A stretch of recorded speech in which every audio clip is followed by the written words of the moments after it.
चाणक्य अपनी नीति शास्त्र के लिए जाने जाते थे। दूर दूर तक विदेशों में लोग उनकी नीतियों का लोहा मानते थे। यही सुनकर एक बार एक चीनी दार्शनिक चाणक्य से मिलने भारत आया। जब वह चाणक्य के घर उनसे मिलने पहुंचा तो उसने देखा कि चाणक्य एक ग्रंथ लिखने में व्यस्त थे। उन दिनों बिजली या बल्ब नहीं हुआ करते थे। चाणक्य ने तेल भरी डिबिया जला रखी थी और उसी की धीमी रोशनी में वो लिखने में व्यस्त थे।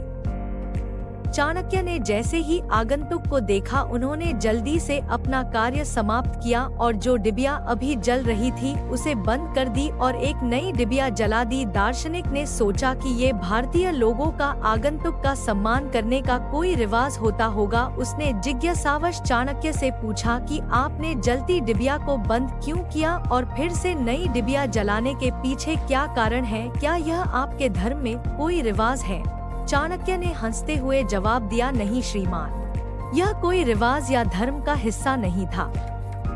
चाणक्य ने कहा कि मैं एक ग्रंथ का सृजन कर रहा था और उस डिबिया के तेल का जो पैसा है वो मुझे राजकोष से मिला है, लेकिन जब मैंने लिखने का कार्य समाप्त किया तो उस डिबिया का जलना मेरे देश की संपत्ति का नाश है जो मैं कभी नहीं सह सकता, और इस दूसरी डिबिया में जो तेल है वो मेरी खुद की कमाई से खरीदा हुआ है। मैं अपने स्वयं के कार्य के लिए देश की संपत्ति का हनन नहीं कर सकता। इतना सुनकर चीनी दार्शनिक चाणक्य के आगे नतमस्तक हो गया कि धन्य है ये देश भारत, जहाँ इतनी महान सोच वाले व्यक्ति रहते हैं। इसीलिए भारत को जगत गुरु कहने में कोई दो राय नहीं है। अगर कोई इंसान चाणक्य के बताए हुए मार्ग पर चले तो उसे दुनिया की कोई भी परेशानी सफल होने से नहीं रोक सकती।